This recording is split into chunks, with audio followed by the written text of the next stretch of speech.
Hi everybody and welcome to Heel Heat. My name is George Coles. This is my tag team partner, Marcus Alexander Bagwell. Because I'm buff and I'm the stuff. No. You're Marcus Alexander. When he was gayer than buff. Oh, so you'd be Too Cold Scorpio? Pretty much. Ugh. Gary Rhodes, everybody. At least I fuck Sonny. What, everybody fucks Sonny, dude. Come on, really? Yeah. Wouldn't it try? It's like, hey, at least I pissed in a toilet. This is our WWE show for the week, and we're going to get right into it. First thing we have, the new GM, Brad Maddox, came out with a drum roll, which brought out Cena. He's told Cena's going to get to pick his own opponent for the world title match at SummerSlam. Orton came out, told Cena, I feel like being a man and telling you straight up, so I'm going to tell you right now, you're never going to see when I cash in. I like that, dude. And then Fandango came. But before the Fandango came in, I liked Orton doing that. You know, I mean, they're working on bringing him back to the heel, and I like that about it. I liked Orton better as a heel, so I'm kind of like itching to see that because I mean, one of these two has to turn heel, and of course we know Cena's not going to do it. There you go. Well, Fandango came out, and he actually didn't look out of place with the two giants in there. No, I mean, Fandango, say what you want to. What day is Brie? Fandango. Say what you want to say about the guy. The guy is very talented. Yes. And I think he's going to have a bright future. I don't think a future endeavor is going to be in the guy's future. Well, everybody eventually gets future endeavor. But not even Austin's been future endeavor. Anyway, they Orton and Fandango get in a fight at the end, which Maddox gives us the first match of the night, Fandango versus Randy Orton. Real solid. I thought it was great. I liked that Orton seemed to be working with Fandango and helping him out in a way that you wouldn't expect from Orton. You hear all these rumors about he's selfish, he's a prick, but he really, this is a kid that's only been on the roster 3 months now back. I mean, I know he's been in developmental for a while as a couple different things, but Orton really helped him out and really gave him the rub. Even losing to Orton, he looked strong, which is what you want to do. Well, say what people want to say about Orton. I mean, Orton should have had Cena's spot back in the day, but he screwed that up for himself. And I see that Orton right now is actually caring about the business again.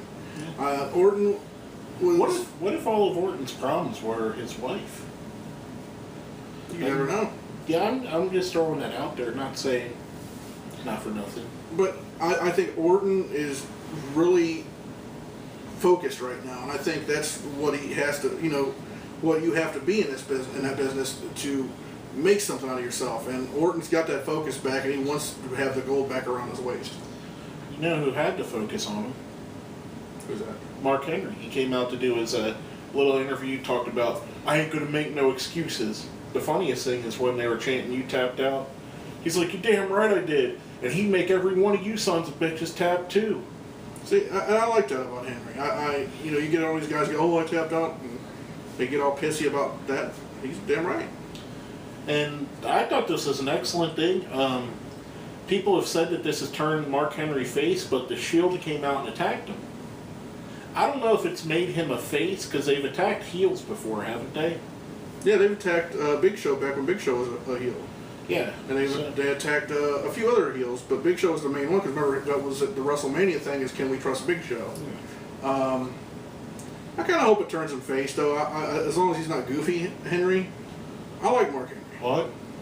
But I do like the Hall of Pain, so I don't know, Well, he could still do the Hall of Pain and be a face. I mean, look at a guy like Bam Bam Bigelow who went back and forth. But anyway, I thought it was a nice little segment. I was very impressed that they got the triple powerbomb on him. Yeah, because the way he's built, he's not, I mean, he's a tall guy, but he's just so stout. He's a power lifter. He's built like a power lifter. Ronnie Garvin, he has a build, I mean, not of course a lot bigger, but he's built like they used to call Ronnie Garvin a spark plug because he was so short and hard to get up, compact, and that's what he's just like a giant version of that now. Right. Then we had our next match, a guy that uses, well, no, Orton uses it, never mind. We have Alberto Del Rio defending the world title against Dolph Ziggler. Now, a precursor to this match, Ziggler dumps AJ Lee, comes back to bite him in the ass when she rings the bell, distracts him, and Del Rio hits him with the super kick while he's on his knees for the win. Then after the match, Big E Langston comes out, destroys Dolph Ziggler. I kind of like this because everybody wants Ziggler to be world champion right now. This takes him out of the world title picture for a little bit. He'll eventually get it back.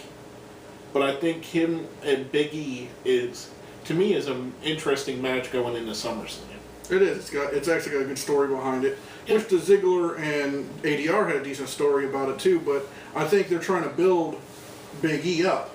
And others as well. And I think that if they do Ziggler versus Big E, I think it would be a better payday in the future. It might not make the money right away like they hope, but I think he could turn Big E into a bigger star. And the thing is, we was talking beforehand, Sandow won Money in the Bank.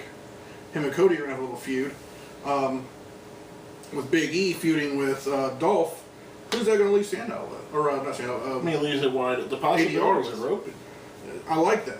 We're right out of the pay-per-view, and we don't know who's going for the world title. You know what I would actually like, which wouldn't be bad, a nice little bridge till you get to the bigger feuds, him versus Christian. I think ADR Christian. They've had a feud before. Mm-hmm. It makes sense, and it was a good feud. And their matches were solid matches. And that was when ADR was, first coming into the company. He had a rough time adjusting to the WWE style. I think now that ADR has adapted to the WWE style, him and Christian will put on a great show. You mentioned earlier with Rob Van Dam there. You got Rob Van Dam. Exactly. There's just an open list of possibilities are endless. Exactly.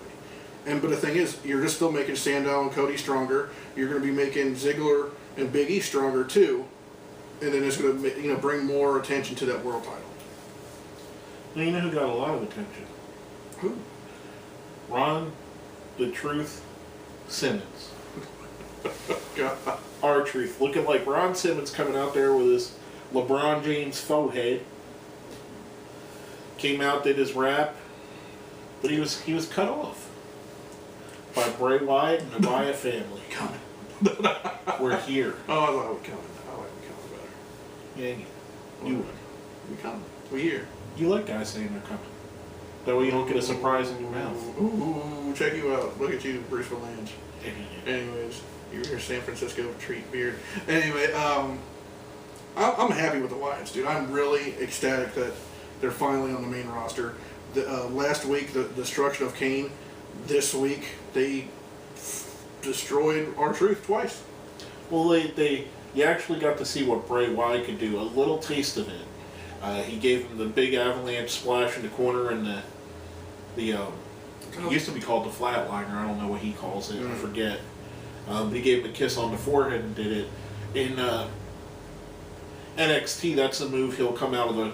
Baptism by fire. I don't know, but that'd be a badass name of it, wouldn't it? Anyway.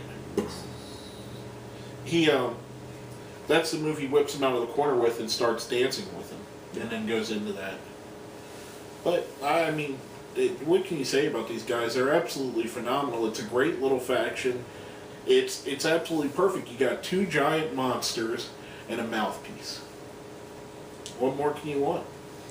I am very impressed with Bray Wyatt, though. I think he'll have a bigger future than his dad or granddad, I think. Well, IRS was pretty damn successful. Oh, he was, but I just... Blackjack is a living legend. That's what I see so much out of this guy. Blackjack came around 20 years too soon. Blackjack Mulligan, that is. Blackjack Lanza as well. They were both excellent. Mm-hmm. To tell how great Blackjack Lanza is, 20 years after he retired, he was still in the back making most of the big decisions and helping out with matches. I mean, Blackjack Mulligan, if you've never seen him, you're doing yourself an injustice. Look him up on YouTube or wherever you can find him. I mean, both of the Blackjacks were awesome, but Blackjack Mulligan, he had the it factor, the size. If he would have came along in an era where heels were pushed more, he would have been a world champion. Oh, yeah. In my opinion. I mean, if he would have came around with, because he was pre-Stan Hansen. I mean, he was a while back. If he even came out, let's say 10 years later with Stan Hansen, I think he'd have been a world champion. Right, and I mean, I think Bray Wyatt's just following right along. I mean, everybody remembers IRS. They think of it as a goofy gimmick, but the guy was tremendous. Oh, his matches were solid. I mean, honestly, who else would have made that work? He stayed there for 7 years as a freaking tax man. Yeah, and then put him with $1 Million Man, Ted DiBiase, and they made. I mean, that was just one of the best tag teams the company ever made. Speaking of tag teams, segue. We got the renovate. We got a new tag team and a tag team that's getting a new push. We got the Real Americans, which is Antonio Cesaro and Jack Swagger, versus the Usos. Another solid outing by the Usos. The Usos pick up the win. I know you. I mean, I like the Usos family and everything like that. Yeah. I know you have been wanting these guys to get a push forever, and so have I. And I'm just glad to see them, you know, in the tag team division being main events in that area. Look, just the proof is in the pudding. Between this and the pay-per-view, they put 2 excellent matches on back to back. Their match a couple weeks ago with the Rhodes Scholars was awesome. I mean, they can go. And I've seen people say that, oh, they got a corny, cheesy late 80s, early 90s gimmick. You know what? So does Fandango. So does Ryback. So does Sheamus.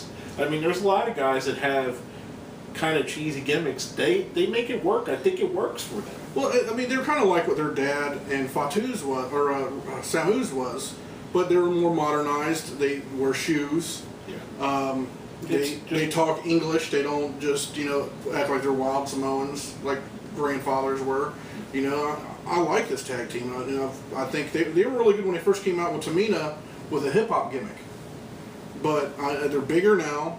They've got a lot more experience, and I think these guys should soon be World Tag Team Champions. And I like the Shield, but I think that it's these guys' time. Well, the Shield's eventually going to split apart and go to 3 singles wrestlers. Mm-hmm. Now, speaking of splitting, we're going to go to our question of the week from last week, which is based off the fact that Vicky Guerrero has split from the GM role. That's a horrible segue. It was terrible. It was forced, kind of like it. Excuse me? Excuse me? Okay. That segue was forced, just like every piece of ass you've ever got has been forced. Oh. At least it's not paid for like yours. Go ahead. Changes on the dresser. Go ahead. Don't call him Roofie Rhodes for no reason. All right, Roofie Rhodes. The question of the week last week is: do you think they should get away from the GM position or commissioner position altogether? We have some answers from our friends. First is from Handsome Pat Fannin. Bring back Commissioner Slaughter. He's good foil back in the DX days. Close. The next is from our friend Closure Damas. Keep the GM role. If Brad Maddox continues to book amazing main events like this past Monday night, then I might change my mind about this guy. He actually wrote that today about last night's Brad. I thought Brad Maddox. I'm kind of sick of the GM role. I thought Brad Maddox did a good job. To me, a lot of people are comparing him to Bischoff, and I see the comparisons, but I think he's kind of a combination of Eric Bischoff's character and Jim Cornette's character. When Jim Cornette was a manager, he has that kind of, I don't want to say like pussy-ish kind of role where he's, you know what I mean? I don't know. This is his first week. I think he's a great talker. I mean, I'm kind of sick of the GM role, but he's making it work so far on his first week on the job. What do you think? I think the kid's money. I think that the GM role has to stick around, because I'd like to see the shows split up. I mean, you still have Booker T on SmackDown. Well, you know, if you have him here, maybe they might eventually finally split back up. And I think the kid's, you know, he's young, but he don't seem green at this. He's not scared to be around the microphone. He looks to be in control of situations. He's almost like Matt Striker, where he's got the charisma, and he's got the speaking ability, and he's got intangibles, but he's just doesn't work as a wrestler. Not saying that Matt Striker was a bad wrestler, no. Or even Brad Maddox was. But in the grand scheme of the WWE, the Brad Maddox character is not a good character. No. But I mean, he's not the the GM one. Brad Maddox, I'm kind of liking. Oh yeah, he's a perfect GM or manager or something along that lines. Now, coming off of that, our question of the week for this week is we have 2 Money in the Bank briefcase holders, Randy Orton, Damian Sandow. Simple question. Who's going to cash in first? Let us know what you think. Put it on our Facebook, hit us up on our Twitter, put it down where? Down there. Right down there in the comments, folks. Were you watching the Home Run Derby instead of Raw last night? Hold on, wait for it to land. It landed over there like the Carly Rae Jepsen pitch. Oof. Oofa. And speaking of Sandow, we had Damian Sandow versus Christian. Pretty solid match. Christian picks up the win. Sandow grabs the mic and says, I still am the Money in the Bank holder. And he ends up getting beat down by Cody Rhodes, and the fans went apeshit for Cody. I honestly think Cody not winning last night, and you watched the pay-per-view. Yeah. Cody was, they were chanting for him like crazy towards the end until Sandow screwed him over. I think right now, that situation, a lot of people were disappointed that Sandow won it.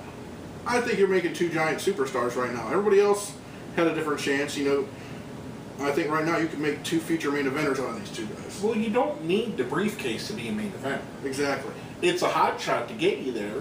But it was great to get the feud started between these 2 because people have been wanting this feud for a while. People have been wanting Cody to turn face. Hopefully Cody turns face. And, we were talking earlier about... Well, if Cody turned a face, so does his mustache. Exactly. And, for our question for next week, not answering nothing, I'm just saying, don't think that a feud between Cody and Sandow could hesitate Sandow from cashing in. Because you could always have a 3-way feud. You never know. So don't take that into consideration. There you go. But I think a feud between these 2 will be great. There you go. Now, we had our one stinker of the night. We have Brie Bella versus Naomi of the Funkadactyls. After what we seen last week on the knockouts with the ladder match between Tara Terrell and Gail Kimore, that's actually a match of the year candidate. And even the match on the pay-per-view with AJ Lee and Caitlyn, which is marketably better than this garbage. The Bellas, they're not good wrestlers. I'm sorry. They only got their job because of who they're sleeping with and the fact that they got the E-show coming out that they're going to be the stars of. But I'd like to say I'd love them to be great wrestlers. They're just good talkers, and they use the twin gimmick to their... Yeah. Naomi's got some good potential, but Brie Bella's just not good. Well, the only reason I was hoping they'd ever bring Brie or Nikki back is to have Colin come back and destroy them both of them. Well, she does own. She does own one. Or Karma. Colin, whatever you want to call her. Kia. Anyway. Kia Sophia? No, her name's Kia. I know, but she's so big. Next, we have a verbal jousting with the best in the world, CM Punk, and the Messiah, Paul Heyman. I thought you were going to say the ungrateful CM Punk, since you're such a Paul Heyman mark. Oh, he is ungrateful. I love this segment, by the way. This was pure gold. You got 2 of the greatest talkers in the history of wrestling. And the thing is, I've never seen Paul Heyman all the years get personal with it. No, he has. Not this personal, though, I think, because this this was his best friend. They're still friends. Oh, I know, behind the storyline, but this was his best friend. And, the whole digging and going at each other. You don't remember, hey, network, take me off your channel. Oh, yeah, I remember all that. I'm talking about passion. These 2. That was passion. Yeah, but that was real. I'm talking about, he's making this look real. There's doses of, both these guys. That's the thing that everybody's attracted to either CM Punk or Paul Heyman, is the suspension of disbelief. Mm-hmm. Everybody knows that wrestling is fake, but the fact that you can forget it for a minute while these 2 guys argue with each other is what makes it believable. Well, you take it to pay-per-view that unprotected ladder shot that Punk took from Heyman. Yeah. You have to trust a guy to do something like that, and he did. Got 13, 14 stitches? Staples. but it's all for the love of the business. That's how much these two love the business. Heyman brings up the fact that Punk has no family, no wife, no kids, no nothing. And, you know, I like the personal jabs these two are making. But then he brings out the beast incarnate, Brock Lesnar. It's clobbering time! Kind of a little knock on Punk. I thought it was awesome. I liked that CM Punk was taking the fight to Lesnar, and Lesnar was countering him at every chance. This is going to be an absolutely amazing match at SummerSlam. Well, I mean, honestly, you look at the people that Lesnar's fought. He only fought 2 people since he's been back. Hunter and Cena. And those two are good in their respective ways, but you got a guy like CM Punk that's going to go fast with him. And that's what he wants. He wants to go fast. Brock wants to show off. I think this will be the showcase match for Brock Lesnar, and you know the showcase match for CM Punk also. And I think go head to head with these guys. Yeah, I mean this is going to be a hard match to follow. Cena, and we'll talk about that later, about what may follow it, but this is going to be a hard match to follow at SummerSlam, and the card is looking awesome so far. You got Ziggler versus Big E potentially, Sandow versus Rhodes potentially. You got Punk versus Lesnar, almost guaranteed. We got you got guys like Rob Van Dam that have nothing to do as of yet. Jericho that has nothing on his card yet. The Shield has nothing on their card yet. I mean, it could be solid. Well, you talk about Rob Van Dam and Jericho. They had a match after the segment. How awesome was that? Oh, you know, and that's what I was asking about, because I didn't see it live Monday night, or I saw it recorded. Right. I had the things to do. And I asked you before I watched it, I was like, is this going to be RVD calling it in like he did in TNA, or is it going to be old school RVD Y2J matches? And you said old school, and it was old school, man. These two guys went at it. I mean, it's very close to... They're so closely matched in their skill sets that it's just amazing to see two guys that are absolutely athletically gifted, over with the fans as you could possibly be, know exactly what they're doing, know why they're doing it, in the middle of the ring, going up against each other. I mean, this is as close to a work of art as you're going to get in wrestling. Oh. And I mean, this was absolutely amazing match on free television. This is a pay-per-view quality match. 22 minutes they went. Oh, and it was good. And every bit of the 22 minutes you were on the edge of your seat. They had counters, they had reverses. I mean, it was awesome. What can you say? It's Rob Van Dam and Chris Jericho. Out of the last 20 years, 2 of the best wrestlers that have been produced. Totally agree with you, my friend. Now, the best wrestler from the last 20 years, John Cena. Shoot yourself in the mouth. Shoot yourself in the fucking face. I'm just going by what they would say. Oh, yeah. Well, John Cena's not terrible. But we have John Cena came out, and as per Brad Maddox, he gets to pick his opponent. He teases Jinder Mahal, he teases Heath Slater, Sheamus. Alberto Del Rio. Speaking of Sheamus got booed pretty bad, didn't he? Oh, yeah. It didn't look like he expected to be booed. Oh, you should look on his face. He teases Khali, Ryback. And then he says, I think I cover everybody. Is there anyone I'm forgetting? Yes! I think that's it. Are you sure there's not anybody else? Yes! The fans, well, there was a murmuring of Daniel Bryan and Yes Chance the whole time he was talking. By the time he got to that point, it started boiling over, and he just let it build. I thought Cena actually was pure gold in this, because he let it build to the point when he finally said Daniel Bryan's name, that building exploded. Oh my God. Then the music hit, then it got even worse. Or not even worse, but better. I mean, it was so loud. I mean, there was not one person sitting in their seat. Everybody was up doing the Yes chant the entire time. Especially when he got in the ring and he was leading them on it.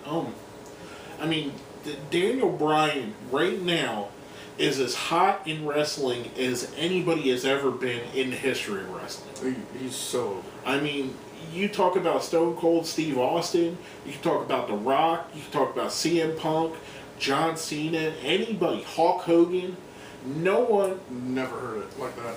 No one, he's as popular right now as anybody has ever been. Oh. Now, the thing of it is, I know a lot of you fans, if you're watching this, a lot of us so-called internet wrestling fans are Daniel Bryan fans.